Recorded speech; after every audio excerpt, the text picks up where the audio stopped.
அனைவருக்கும் காலை வணக்கம். வாழ்க வளமுடன். இன்னைக்கு நம்ம என்னன்னா யோகாவும் அதன் முக்கியத்துவமும் பத்தி நம்ம பார்க்க போறோம். ஸோ ஆல்ரெடி நம்ம ஒரு கிளாஸஸ்லாம் நம்ம எடுத்திருந்திருப்போம். யோகானா என்னன்னு சொல்லி அதோடைய பிராணாயாமம் பத்தி சொல்லியிருந்திருப்போம். ஜஸ்ட் இன்னைக்கு ஒரு டைம் யோகான்றத பத்தி சொல்லிடுறேன். நம்ம யோகா யோக கலைகள்லாம் கலைகள் நிறைய இருக்கு. அந்த கலைகள்ல நம்ம யோகா கலைன்ற ஒண்ணு ஸ்பெஷலா வந்து நம்ம சொல்றோம். ஸோ யோகா அப்படின்னா என்ன அப்படின்னா, யோகாங்கிறது வந்து டு ஜாயின் யுனைட் அப்படின்னு சொல்லுவோம். டு ஜாயின் யுனைட் அப்படிங்கிறது சேருதல் அப்படின்னு அர்த்தம். சேர்தல், ஒன்றுபடுத்துதல் அப்படின்ற அர்த்தத்தோட நமக்கு சொல்றாங்க. அப்போ அந்த யோகாங்கிறது ஒன்றுபடுத்துதலா, நாங்க யோகானா வேற மாதிரி பண்றோமே அப்படின்றது சொல்லுவாங்க. ஸோ அப்ப அந்த ஒன்றுபடுத்துதல் அப்படின்னா என்னன்னு பார்த்தோம்னா, நம்மளுடைய பாடி அண்ட் மைண்ட் ரெண்டையுமே ஒரு சேர கொண்டு வர்றதுதான் வந்து அந்த யோகா அப்படின்றத சொல்றாங்க. Body and mind. ஸோ பாடிங்கிறப்போ நம்மளுடைய அந்த பிசிக்கல் ஸ்டேட் வந்து ஸ்டேபிளாகவும் ப்ராப்பராகவும் ஹெல்த்தியாகவும் இருந்துச்சு அப்படின்னாதான் மென்டலா நம்மளால திங்க் பண்ண முடியும். ஸோ அப்போ மென்டல் ஸ்டேட் நல்லா இருக்கும். அப்ப மென்டல் ஸ்டேட் நல்லா இருந்துச்சு, நம்ம மைண்ட் அளவுல நல்லபடியா இருக்கோம், எந்த ஒரு ஸ்ட்ரெஸ்ஸும் எந்த ஒரு தேவையில்லாத திங்கிங்கும் இல்லாம இருந்துச்சு அப்படின்னாதான் நம்மளுடைய பிசிக்கலை வந்து நம்மளுடைய உடம்ப வந்து நம்மளால கவனிச்சுக்க முடியும். அப்ப என்ன சொல்றாங்கன்னா, யோகாங்கிறது வந்து என்னன்னா மனதும் உடம்பும், அப்ப பாடி அண்ட் மைண்ட் ரெண்டுமே வந்து ஒன்னா இருக்கக்கூடிய அந்த நிலை தான் யோகா அப்படின்றத சொல்றாங்க. இப்போ அந்த அப்ப ரெண்டையும் ஒன்னா இருக்கிறதுக்காக நம்ம பண்ணக்கூடியது என்ன அப்படின்னு பார்த்தோம்னா, யோகால என்னெல்லாம் இருக்குன்னா டைப் ஆஃப் யோகா வந்து இருக்கு. அந்த டைப் ஆஃப் யோகாவே வந்து என்னன்னா ஒரு ஒரு நம்ம ஒரு நிலைக்கு, ஒரு அமைதியான நிலைக்கு நம்ம போகணும் அப்படின்னா நிறைய விதமான யோக முறைகள், யோக பயிற்சி முறைகள்லாம் இருக்கு. அத யோகா, குண்டலினி யோகா, கர்ம யோகா, பக்தி யோகா, ஞான யோகா, லய யோகா, இந்த மாதிரி ஒரு ஒரு டைப் ஆஃப் யோகாஸ் எல்லாமே இருக்கு. நம்ம எந்த டைப் ஆஃப் யோகா வேணாலும் நம்ம வந்து என்ன பண்ணலாம்னா பண்ணி நம்ம வந்து மனநிலையையும் உடல்நிலையும் ஒரு ஒரு நிலைக்கு வந்து கொண்டு வரலாம் அப்படின்ற நோய் இல்லாத நிலைக்கு வந்து நம்மளால கொண்டு வர முடியும் அப்படின்றத சொல்லியிருப்பாங்க. இப்ப நம்ம ரெகுலரா நம்ம எல்லாம் பிராக்டிஸ் பண்ணணும் யோகால அப்படின்னு பார்த்தோம்னா ஹதே யோகா அப்படின்ற ஒன்னதான் நம்ம பிராக்டிஸ் பண்ணுவோம். ஸோ ஹதே யோகா அப்படின்னு பார்க்கும்போது என்ன சொல்லுவாங்கன்னா, ஹ த ரெண்டையுமே ஹத்த அப்படின்றத ஹாவும் தாவும் பிரிப்பாங்க. அந்த ஹ த அப்படின்றத என்னன்னு சொல்றாங்கன்னா, ஹா அப்படின்றது வந்து என்னன்னா மேல் எனர்ஜினும், தாங்கிறது வந்து ஃபீமேல் எனர்ஜினும் சொல்லுவாங்க. இப்ப நார்மலா இந்த யூனிவர்ஸே வந்து மேல் ஃபீமேல் ரெண்டு பேரும் சேர்ந்தாதான் ஒரு ஜெனரேஷனை உருவாக்க முடியும் அப்படின்றத சொல்றாங்க இல்லையா. அதே மாதிரி ஹேங்கிறத மேல் அப்படின்னு சொல்றாங்க. மேல் அப்படின்னா பிசிக்கல் எனர்ஜி அப்படின்னும், அப்படின்னா female, female for mental energy அப்படின்னு சொல்றாங்க. அப்போ அந்த பிசிக்கல் எனர்ஜி, மென்டல் எனர்ஜி ரெண்டும் ஒரு சேர்றதும் யோகா. அதுதான் ஹத யோகம் அப்படின்னு சொல்லி இருந்திருப்பாங்க. அந்த ஹத யோகால என்ன சொல்லியிருப்பாங்கன்னா, நம்மளுடைய உடம்பையும் எப்படி நம்ம மைண்ட் அண்ட் பாடி எப்படி பியூரிஃபை பண்ணணும் அப்படின்றது சொல்லியிருப்பாங்க. அதுல வந்து நான் சொல்லியிருப்போம் 72,000 நாடிஸ் வந்து இருக்கு. அந்த 72,000 நாடிஸும் தான் ஒரு ஒரு வேலைகளையும் நமக்கு பண்ணுது அப்படின்றத சொல்லியிருப்பாங்க. அந்த 72,000 நாடிஸ்லயே மொத்தம் 3 நாடிகள் வந்து நமக்கு மேஜரான நாடிகள் அப்படின்றத சொல்லியிருப்பாங்க. அந்த மேஜரான நாடிகள்ல வந்து இடா, பிங்களா அப்படின்னு சொல்லியிருப்பாங்க. இடா அப்படிங்கிறது வந்து இடது சைட்ல இருந்து நமக்கு மெயினா வந்து மூளையோட கனெக்ட் ஆகுற நாடினும், பிங்களா அப்படின்றது வலது சைட்ல இருந்து இடதுபுறமா போய் கனெக்ட் ஆகும். மூளையோட வலது புறத்துல இடுப்பு கிட்ட ஸ்டார்ட் ஆகி மூளையோட வலது புறத்துல நமக்கு கனெக்ட் ஆகும். அந்த வந்து நமக்கு வந்து என்னன்னா இடானா இடது பக்கமும், பிங்களா அப்படின்னா வலது பக்கமும் ஸ்டார்ட் ஆகும். இந்த நாடி வந்து நம்ம மூளையோட கனெக்ட் ஆகி அதுதான் நம்மளுடைய மைண்ட் பாடி கனெக்ஷனுக்கு ரொம்பவே பெரிய ஒரு ஒரு ஹெல்பிங் இதா இருக்கு அப்படின்றத சொல்றாங்க. தோன்றுகோலா இருக்கு அப்படின்றத சொல்றாங்க. சோ இப்ப இதெல்லாம் நம்ம எப்படி நம்ம இதை வந்து வந்து ஆக்டிவேட் பண்றது, இந்த நாடிஸை மெயினா நம்ம எப்படி ஆக்டிவேட் பண்றது அப்படின்னு நம்ம பார்த்தோம்னா, ரெகுலரா நம்ம வந்து எந்த முறைகளை வேணாலும் நம்ம கொண்டு போகலாம். ஃபர்ஸ்ட் வந்து ஹத யோகாலேயே எத்தனை டைப்ஸ் இருக்கு அப்படின்னா, ஆசனா இருக்கு, அதுக்கடுத்த முறை பிராணயாமா இருக்கு, பிராணயாமாவுக்கு அப்புறம் தான் முத்ராஸ் இருக்கு, முத்ராஸ்க்கு அப்புறம் பந்தாஸ் இருக்கு, பந்தாவுக்கு அப்புறம் நமக்கு வந்து தியானா இருக்கு அப்படின்னு சொல்றாங்க. தியானானா மெடிடேஷன் இருக்கு. இதுக்கும் முன்னாடி நம்ம என்ன பண்ணணும் அப்படின்னா கிளென்சிங் மெத்தட்ஸ் அப்படின்னு சொல்லி ஒண்ணு இருக்கு. கிளென்சிங் மெத்தட்ஸ் அப்படின்னு பாக்குறப்போ நம்ம ஆல்ரெடி ஒரு கிளாஸ்லயும் சொல்லியிருந்திருப்போம். மூக்கு துவாரங்களை கிளீன் பண்ணக்கூடியது, அந்த மூக்கு துவாரங்களை கிளீன் பண்ற அந்த டெக்னிக்கு பேரு ஜலநேத்தி சூத்திரநேத்தி அப்படின்னு சொல்லுவாங்க. ஜலநேத்தி அப்படின்றப்போ நம்மளுடைய மூக்கு துவாரங்கள் வழியாக தண்ணீரை வந்து ஒரு நார்மலான ஹீட்ல இருக்கக்கூடிய ஒரு சலைன் வாட்டரை வச்சு மூக்கு துவாரங்களை கிளீன் பண்ணுவாங்க. கிளீன் பண்றது மூலியமா நமக்கு இங்க அக்குமுலேட் ஆகி இருக்கக்கூடிய தேவையில்லாத டாக்ஸின்ஸ், அதாவது நமக்கு சைனசைட்டிஸ் எல்லாம் இருக்கு இல்லையா, அதெல்லாம் ரெக்கவர் பண்றதுக்காக ஃபர்ஸ்ட் பண்ணுவாங்க. அடுத்தது ஐஸ் வந்து கண்களை வந்து கிளீன் பண்ணக்கூடிய முறைகள். இது வந்து என்னன்னா நம்ம ஐ வாஷ் அப்படின்றது சொல்லுவோம். ஸோ அடுத்தது உள்ள இருந்து வாயில இருந்து கீழே ஆசன வாய் வரைக்கும் இருக்கக்கூடிய ஆனல் ரீஜன் வரைக்கும் இருக்கக்கூடிய நம்மளுடைய கேஸ்ட்ரோ இன்டெஸ்டினல் ட்ராக்கை வந்து கிளீன் பண்ணக்கூடிய முறைகள். அது என்னென்ன பண்ணுவாங்கன்னா வாமன தௌத்தி, நம்ம வந்து ஒரு சலைன் வாட்டரை குடிச்சு அதை வாமிட் பண்றது மூலியமா நம்மளுடைய உணவு குழாய்களை வந்து கிளீன் பண்றோம். அடுத்தது வந்து என்னன்னா தண்ட தௌத்தி அப்படின்னு சொல்லுவாங்க. ஒரு டியூபை உள்ள இன்சர்ட் பண்றது மூலியமா அந்த டியூப் வழியா நமக்கு உள்ள இருக்கக்கூடிய தேவையில்லாத விஷயங்களை வெளியில அந்த டியூப் வழியா எடுக்கிறது. வஸ்திர தௌதி, ஒரு வஸ்திராவை வந்து ஒரு வஸ்திரம் ஒரு துணியை விழுங்குறது மூலியமா உள்ள இருக்கக்கூடிய ரீஜனை வந்து கிளீன் பண்றது அப்படின்னு இந்த மாதிரியான நிறைய சட்கர்மா முறைகள் வந்து இருக்கு. அதெல்லாம் நம்ம ஒரு பார்ட் பண்ணுவோம். இன்னொரு பார்ட் அப்படின்னு பாக்குறப்பதான் ஆசன முறைகள். ஆசன முறைகளே வந்து சூக்ம வியாயமா அப்படின்னு பாக்குறப்போ நம்ம ஃபர்ஸ்ட் வந்து ஒரு ஒரு ஜாயிண்ட்டையும் லூசனிங் பண்ணிட்டு அதுக்கப்புறம் வந்து ஸ்பெசிபிக்கான ஆசனாஸ் வந்து நமக்கு வந்து சொல்லி இருப்பாங்க. அந்த ஆசன முறைகளை நம்ம பயன்படுத்துவோம். அடுத்தது அப்படின்னு பார்த்தோம்னா பிராணயாம முறைகள். பிராணயாமம் அப்படின்னு பார்க்கும்போது நமக்கு அடுத்தது நம்ம மூச்சு பயிற்சியில நம்ம வந்து கவனம் செலுத்தணும். ஆசன முறைகள் அப்படின்னா அது ஒரு தனி பார்ட். அடுத்தது மூச்சு பயிற்சி நம்ம பண்றது மூலியமா நம்மளுடைய அந்த நாடிஸ்ன்ற ஒண்ணு சொன்னோம் இல்லையா, 72,000 நாடிஸையுமே வந்து என்ன பண்ணுது அப்படின்னா ஆக்டிவேட் பண்ணுது அண்ட் நம்மளுடைய பாடிலி ஃபங்க்ஷன்ஸை வந்து என்ஹான்ஸ் பண்ணுது அப்படின்றத சொல்றாங்க. ஸோ அதுக்கான ஃபர்ஸ்ட் நாடி பிராணயாமம் அப்படின்னு பார்த்தோம்னா நாடி சுத்தி பிராணயாமம் அப்படின்றத சொல்லியிருப்போம்.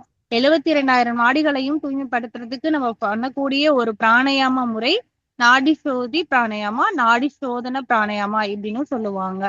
அடுத்துதான் முத்ராஸ் அப்படின்றப்போ நம்ம ஒரு ஆட்டிடியூட்ஸ் ஒரு முறைகள்ல நம்ம அடாப்ட் பண்ணும்போது இந்த முத்ரா அப்படின்னா சின் முத்ரா. இந்த சின் முத்ரா பண்ணும்போது என்ன ஆகும்னா இந்த நர்வ் எண்டிங்ஸோட நம்ம கனெக்ட் ஆகும்போது இந்த ரீஜன்ல வந்து நமக்கு மெரிடியன் பாயிண்ட் அப்படின்னு சொல்லுவாங்க. ஹார்ட்டும் அந்த லங் மெரிடியனும் இருக்கும். ஸோ அது சைமல்டேனியஸா நம்ம வந்து என்ன பண்றோம் அப்படின்னா ஆக்டிவேட் பண்ணி விடுறோம். அப்போ ஆல்ரெடி வந்து இந்த இடத்துல நம்ம இப்படி ஜென்ரலா நம்ம இப்படி வைக்கும் போதே என்ன ஆகுது அப்படின்னா நம்மளுடைய ஹார்ட்டும் லங்கையும் கனெக்ட் ஆகுறதுனால அங்க இருக்கக்கூடிய டிசார்டர்ஸ் எல்லாமே வந்து என்ன பண்ணுது அப்படின்னா கியூர் பண்ணுது அப்படின்றத சொல்றாங்க. ஏன்னா இந்த இடத்துல இருக்கக்கூடிய நாடிஸை ஆக்டிவேட் பண்றது மூலியமா நமக்கு என்ன ஆகுது அப்படின்னா ரத்த ஓட்டம் ஒரு சீராக இருக்குது அப்படின்னு சொல்லுவாங்க. பந்தாஸ் அப்படின்னா அங்கங்க இருக்கக்கூடிய அந்த முடிச்சுக்கள் அப்படின்னு சொல்லுவாங்க. அங்கங்க நாட் மாதிரி ஃபார்ம் ஆயிருக்கும். அந்த நாட்டை வந்து ரிமூவ் பண்ணக்கூடிய ஒண்ணு அப்படின்ற சொல்றாங்க. இத்தனை முறைகளும் பண்ணும்போதுதான் நம்மளால ஒரு அமைதி நிலை, ஒரு தியான நிலைக்கே நம்ம ப்ராப்பரான ஒரு தியான நிலைக்கு நம்மளால வர முடியும் அப்படின்னும் சொல்லுவாங்க. ஸோ இப்ப தியான நிலை அப்படின்னா நம்மளுடைய பாடி மைண்ட் எல்லாமே ஒரு கம்ஃபர்டபுளான ஒரு ஸ்டேட்டுக்கு வந்து வந்திருக்கும். கம்ஃபர்டபுளான ஒரு ரிலாக்ஸ்டு ஸ்டேட்டுக்கு கொண்டு வரக்கூடியதுதான் அந்த தியான நிலை. இந்த கம்ப்ளீட்டா இத்தனை நிலைகளை நம்ம எப்போ பண்ணி முடிக்கிறோமோ அப்பதான் சமாதி அப்படின்ற ஒரு நிலை இருக்கும். சமாதி அப்படின்றது என்ன அப்படின்னா ஒரு ஒன்னஸ், நாட் ஃபார் அந்த கல்லெல்லாம் வச்சு இது பண்ணிப்பாங்க அந்த சமாதி கிடையாது. சமாதிங்கிறது வந்து கடவுளுடைய நிலை வந்து நமக்கு அந்த மனநிலை உருவாகக்கூடிய ஒரு ஸ்டேட் தான் சொல்றாங்க. ஒன்னஸ், இந்த உலகமும் நம்மளும் வேற வேற அப்படின்ற பாகுபடுத்தி பார்க்கக்கூடிய தன்மை நம்ம கிட்ட இல்லாத நிலை எப்ப வருதோ அதுதான் சமாதி நிலை அப்படின்றத சொல்றாங்க. நம்ம சமாதியில இருக்கிறது அந்த உள்ள கல்லுல எல்லாம் போட்டு அடைச்சு வச்சிருப்பாங்க அந்த நிலை வந்து சமாதி நிலை கிடையாது. நம்ம மனது எப்போ ஒரு அமைதியான நிலைக்கு வருதோ, எல்லாருமே ஒண்ணுதான் அப்படின்னு நினைக்கக்கூடிய ஒரு நிலை நம்ம கிட்ட வருதோ அதுதான் சமாதி நிலை. அப்படிதான் அடைவோன்றத நமக்கான யோகா குருக்கள் வந்து நமக்கு சொல்லியிருக்காங்க. ஓகே, இப்ப நம்ம வந்து என்னன்னா எல்லாத்தையும் தூய்மைப்படுத்தக்கூடிய முறையான நாடி சோதன பிராணாயாமாவை இந்த கிளாஸ்ல நம்ம இன்னைக்கு பார்க்கலாம். ஓகே, எல்லாரும் உங்களுடைய கைகளை வந்து இது சின் முத்ரா.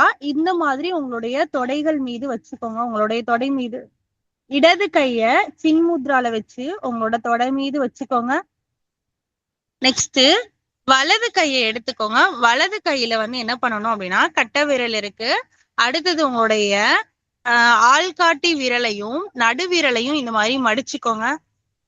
இந்த மாதிரி 2 விரல்களையும் இந்த மாதிரி மடிச்சுட்டு உங்களுடைய கட்டை விரலோடைய அடிப்பாகத்துல வைக்கணும். நடு விரலையும் ஆள்காட்டி விரலையும் அப்படி வச்சதுக்கு அப்புறம் உங்களுடைய கட்டை விரலை எடுத்து வலது சைடு மூக்கு துவாரத்தை க்ளோஸ் பண்ணிக்கோங்க.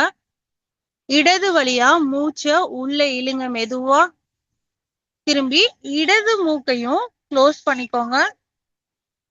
அடுத்தது வலது மூக்குல இருக்கக்கூடிய அந்த கட்டை விரலை எடுத்துட்டு வலது மூக்கு வழியா மூச்சை வெளியில விடுங்க. திரும்பி வலது மூக்கு வழியா மூச்சை உள்ள இழுங்க. இடது மூக்கு வழியா மூச்சை வெளியில விடுங்க.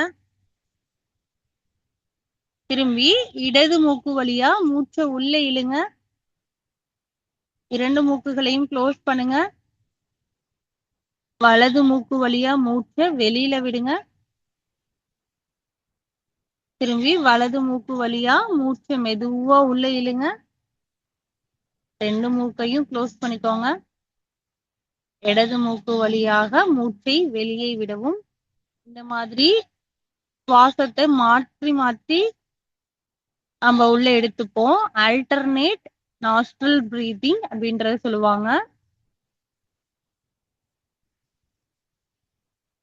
மெதுவா பண்ணுங்க.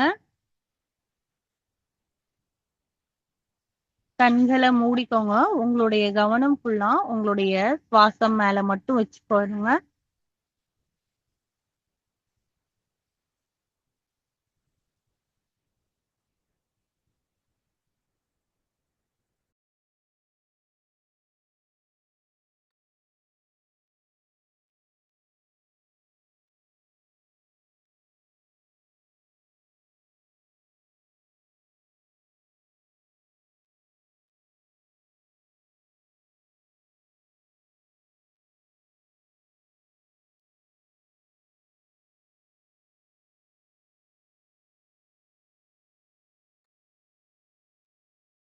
கண்களை மூடி மெதுவாக செய்யுங்க.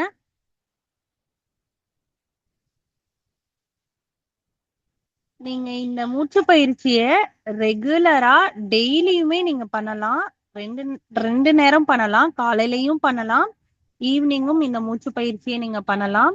இதுக்கான டைம் டியூரேஷன் நீங்க வந்து உங்களால 5 மினிட்ஸ் முடியுது அப்படின்னா 5 மினிட்ஸ் வரைக்கும் பண்ணலாம். இல்ல அப்படின்னா 3 மினிட்ஸ் வரைக்கும் கூட நீங்க இதை பண்ணலாம், இந்த மூச்சு பயிற்சிய.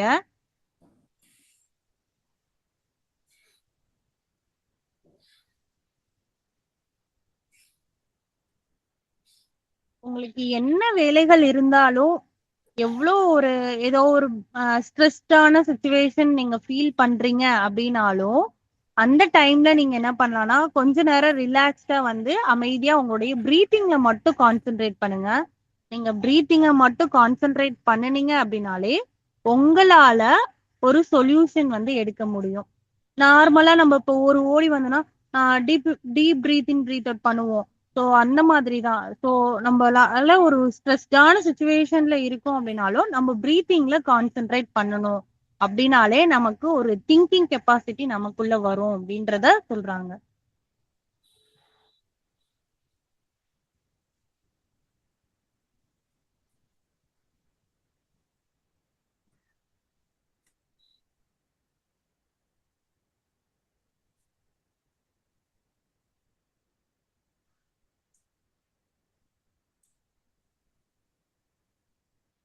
கண்களை மூடி உங்களுடைய பிரீதிங்ல மட்டும் இருங்க. நாடி சோதன பிராணாயாமாவை பிராக்டிஸ் பண்ணுங்க. Alternate நாஸ்ட்ரல் breathing.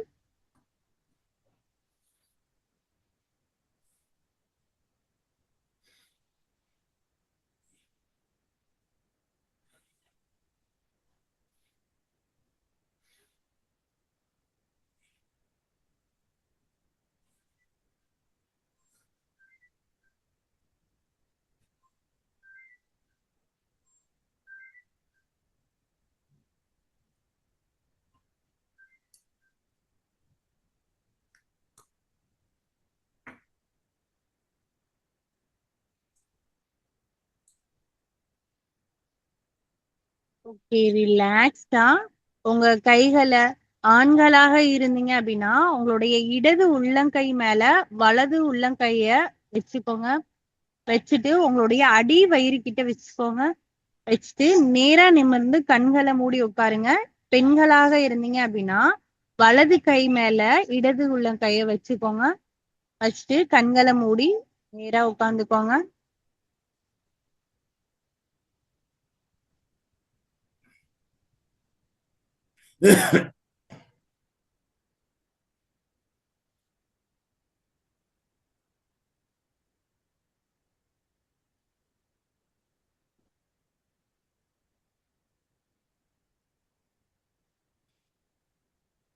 கண்களை மூடி உங்களுடைய சீரான சுவாசத்தை கவனிங்க, அப்சர்வ் பண்ணுங்க.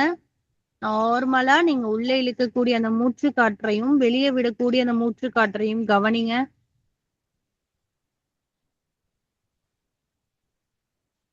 நீங்க ஒரு டைமும் உள்ள மூச்சு காற்றை இழுக்கும் போது பாசிட்டிவான விஷயங்கள், உங்களுக்கு என்னென்ன விஷயங்கள் வேணும்னு நீங்க நினைக்கிறீங்களோ இந்த விஷயங்களை நீங்க நினைச்சிட்டே மூச்சு உள்ள இழுக்கணும். உங்களுக்குள்ள என்ன விதமான பேட் விஷயங்கள், அதாவது நெகட்டிவான விஷயங்கள் என்னெல்லாம் இருக்குதோ அதெல்லாம் அப்படியே மூச்சு காற்றோடு சேர்த்து வெளியில விடுங்க. இன்ஹேல் பாசிட்டிவிட்டி, எக்ஸேல் எவர் நெகட்டிவிட்டி.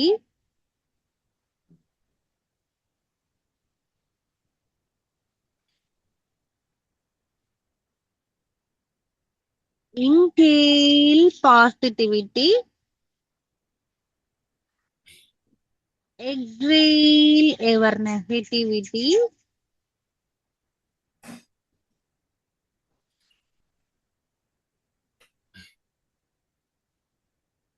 இப்போ உங்க கைகள் இரண்டையும் நமஸ்கார முத்ரால வச்சுக்கோங்க. வணக்கம் சொல்ற மாதிரி நமஸ்கார முத்ரால உங்களுடைய செஸ்ட் கிட்ட, ஹார்ட் இருக்கிற ரீஜன்ல வச்சுக்கோங்க. கழுத்து கிட்ட வைக்காம கரெக்டா இருந்து செஸ்ட் கிட்ட வைக்கணும். கண்களை மூடி நேரா உட்காந்துக்கோங்க.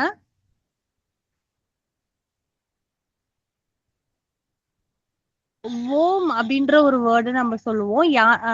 இன்கேஸ் யாராவது சொல்ல விருப்பம் இல்லைனாலும் நம்ம அமைதியா அந்த வேர்டை வந்து உள்ள மனசார நினைச்சு அப்சர்வ் பண்ணிக்கோங்க. ஓம் அப்படின்ற ஒரு வேர்டு, அதை நம்ம சத்தமா சொல்லும் போது அது நம்ம என்ன சொல்றாங்கன்னா அந்த ஓம்ங்கிறது யுனிவர்சல் சவுண்ட் அப்படின்றத சொல்றாங்க. அந்த ஓம் அப்படின்னு சொல்லும் போது உள்ள இருக்கக்கூடிய அந்த ஒரு நாடிஸ்மே வந்து ஆக்டிவேட் ஆகுது அப்படின்றதும் சொல்லியிருக்காங்க. ஸோ அததான் நம்ம ஒரு லென்த்தியா அந்த ஓம் சொல்லும் போது நமக்கே அப்படியே வைப்ரேட் ஆகுற மாதிரி ஃபீல் ஆகும். அதையும் அப்படியே அப்சர்வ் பண்ணுங்க. 3 டைம்ஸ் வந்து நம்ம சொல்லுவோம். ஒரு டைம் நல்லா டீப்பா இன்ஹேல் பண்ணுங்க. Exhale slowly. சாண்ட் ஓம்காரா. ஓ.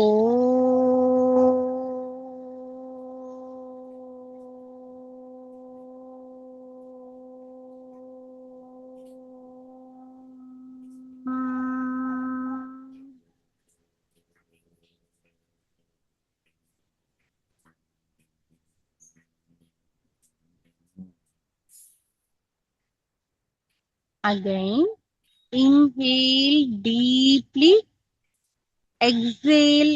மூச்சை உள்ள இழுத்துட்டு வெளில விடும்போது அந்த சவுண்டோட சொல்லணும் நம்ம.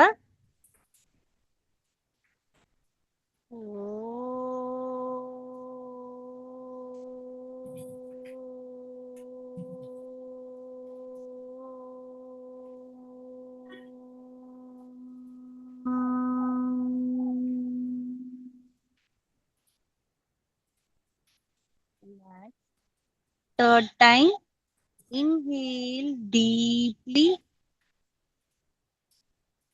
exhale slowly, chant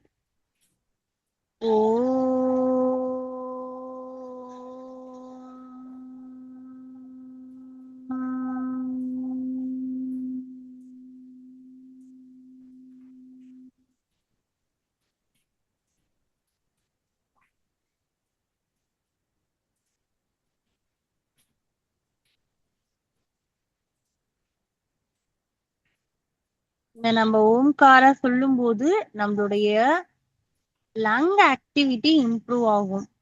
ஸோ முடிஞ்ச அளவுக்கு நீங்க ரெகுலரா ஓம்காராவும் ஒரு 3 டைம்ஸ் வந்து நம்ம சொல்லலாம். So it's not only connected for mind and body, it's connected for spiritual also. நம்ம வந்து இது நம்மளுடைய பாடி மைண்டோட சேர்த்து இது வந்து நம்மளுடைய இந்த ஸ்பிரிச்சுவாலிட்டியோடையும் கனெக்ட் ஆகுது. ஸோ இப்போ நம்ம பாடி மைண்ட் ஸ்பிரிச்சுவல் அண்ட் இதுவே நமக்கு என்விரான்மெண்டலாவும் கனெக்ட் ஆகும். நம்ம இந்த ஓம் சொல்ல சொல்ல ஸ்பிரிச்சுவலோட கனெக்ட் ஆகும்போது நம்ம என்ன பண்ணுவோம்னா ஒரு அமைதியான நிலைக்கும் எல்லாத்தையும் மதிக்கிற ஒரு தன்மை நமக்கு கிட்ட உருவாகும். அப்ப என்ன ஆகுதுன்னா அது என்விரான்மெண்டலோடையும் கனெக்ட் ஆகும் அப்படின்றத சொல்லுவாங்க. அதுதான் நாங்க எங்க நேச்சுரோபதியில நாங்க சொல்லக்கூடிய ஒரு விஷயங்களாவும் இருக்கும். மெதுவா உங்க கைகள் இரண்டையும் உரசி உங்களுடைய கண்களுக்கு வச்சுக்கோங்க. அந்த வார்ம்னஸ் அப்படியே ஃபீல் பண்ணுங்க. நெக்ஸ்ட் 2வது முறை உங்க கைகள் இரண்டையும் உரசி உங்களுடைய ஷோல்டருக்கும் உங்களுடைய செஸ்ட் ரீஜன் உங்களுடைய வயிறு பகுதிக்கு வச்சுக்கோங்க. 3வது முறை கண்களை திறக்காம 3வது முறை உங்க கைகளை உரசி உங்களுடைய துடைப்பகுதி கால்கள் உள்ளங்காலுக்கு வச்சுக்கோங்க. மெதுவா உங்களுடைய கண்களை திறந்து உங்களுடைய உள்ளங்கை இரண்டையும் பாருங்க. அப்படியே அப்படியே கண்கள் 3 தடவை சிமிட்டுங்க.